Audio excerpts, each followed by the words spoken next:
So we just watched Brightburn. We did. The evil Superman movie. Yeah, is pretty much what it is. It's being marketed as if Superman was raised the way that he always is, but he turns out to be evil instead of good. And I have to say, if you're looking to come to this movie with like a little bit of like subversion of a different type of like superhero genre, or superhero movie, or a supervillain genre, don't do that. Don't do that. Yeah, ain't gonna get it here. Literally walk in thinking, oh, I'm going to watch a horror movie, particularly a slasher, because that's what this movie is. And I think if you approach the movie like that, you won't be as disappointed. I think this movie is disappointing by default. Do you think this movie is disappointing? I wouldn't say it was disappointing by default. I would say that it's a movie that is disappointing that it, as I said to you in the theater, shoots its load in the trailer and then nothing else happens. The reason why I say by default, I think you figure out in the first 10 minutes what this movie is. You're like, oh, okay. Yeah. It had so much potential to do so much and did so little. It fizzled at the beginning and then fizzled in the middle and then fizzled in the end. It never got off the ground. And that's sad because... No pun intended. Off the ground. Because he flies. Okay. That was my joke of the day. The movie never got off the ground, yes. Which is disappointing because an evil superhero horror film really has potential to do something really, really cool, and this had all the potential in the world to do that, especially with a character like Superman, because Superman is literally unstoppable, except for kryptonite, and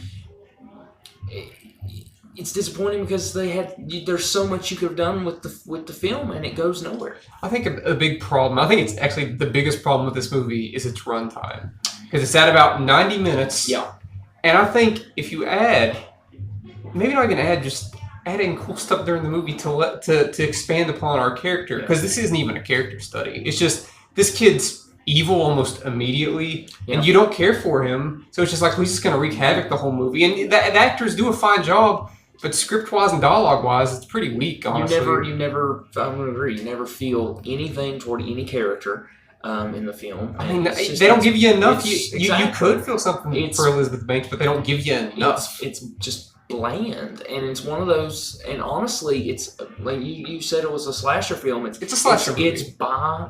It's by the book, paint by numbers, more than what Elizabeth Shue paints in the film. Or Elizabeth Banks, Elizabeth Shue, who's also an actress. But also an actress, but not in this movie, Elizabeth Banks. Sorry. But I gotta say, if I'm just judging as like a slasher movie, it's better than the last two slasher movies I've seen, which were, I know it's controversial, I thought it was better than Halloween. And I think it's better than, definitely, what was the one with the amusement park?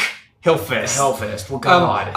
God, of course, anything's better. That's why I think you need to check your expectations, because this trailer, it reveals, while it doesn't show the bloodiness of the kills, it shows how the kills are going to happen on a large majority of them, and then it doesn't expand upon that. It shows that there's about 3 or 4 big kills, and you see the setup of all those in the trailer, I think. And if we're going to talk about a trailer, and I kind of really hate to say it, but if you've seen the trailer for the film, you've seen the movie. It shows. I think the trailer shows the last scene of the movie. The trailer shows the beginning, the middle, and the end of the film. It's just unfortunate. And that's sad, because if you've seen the trailer for the movie, when you walk in and the ending of the movie happens, you're just like, okay.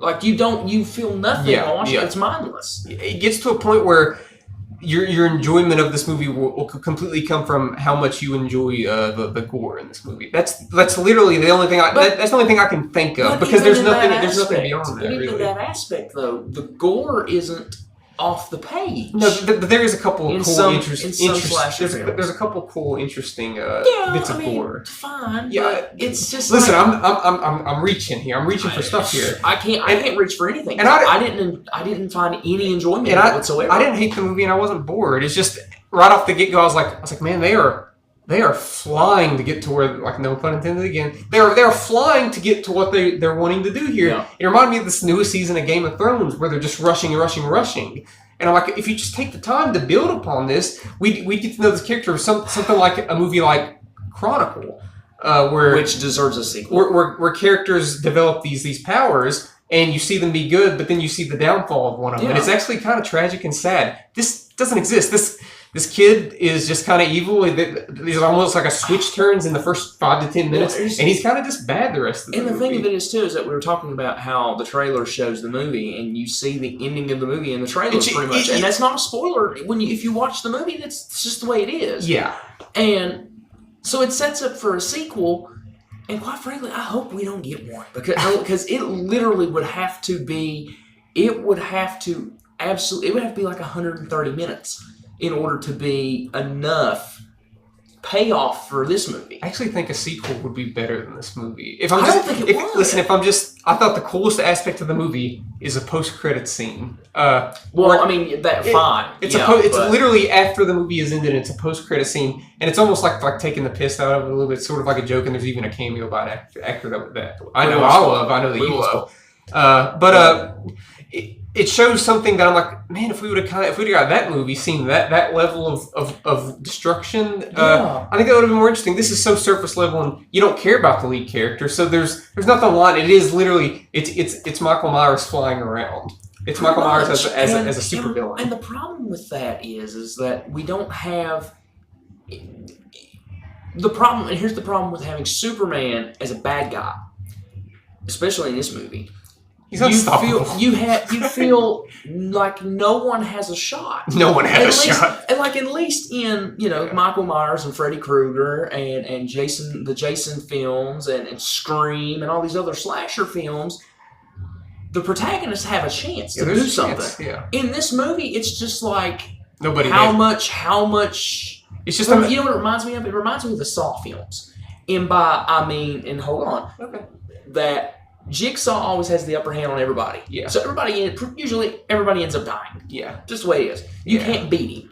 It's just a matter. It took 8 movies. You still can't beat the guy. It's just a matter of how long the kid's willing to put off killing you. Because you're basically just buying time. And then some people will kill quicker than other people. It's basically that's what it is. I didn't hate the movie though. It's just whenever you look at the trailer and you see the potential that it has, it doesn't even come close to reaching that potential. It's disappointing. It's disappointing. Potential. This goes on to be a sort of a disappointing year for horror between this Pet Cemetery and like something like Buzzsaw. But then we get something like Us that gives us hope there for just a fleeting moment. It's really been the only good horror movie of the year, unless you want to count Happy Death Day 2 to you. I don't think that's a horror movie. That's a sci-fi movie as far as I'm concerned. Listen, walk into this movie expecting a slasher horror movie. Don't expect a cool subversion of the superhero, supervillain genre, like something like Unbreakable or The Chronicle. Because it's not going to be that at all. If you want good superhero horror, read fan fiction. Because that's what you're not going to get with the movie. This movie just rushes to get to its point without diving into the deeper aspects that could have made it a lot better. Yeah, we're disappointed. My grade is I'm going to give it a C. It's definitely middle of the road. I didn't hate it. There was some stuff I liked. I didn't love anything in it though. I thought the acting was fine. Script was sort of poor. Some good gore. I give it a C. That's what I give it. C-. Yeah. If I would have never watched the movie, I wouldn't have missed it. Should have watched Aladdin or should have watched Booksmart again. Go watch Booksmart. Go on, yes, please. We're gonna catch Aladdin in a couple days. Please go watch Booksmart. But that's our opinion. Let us know. I know that this is getting a pretty good audience reaction. So maybe we're just wrong. We're just getting very middling critic reaction though. So let us know what you thought of Brightburn in the comment section below. Hit that subscribe button and thank you for watching.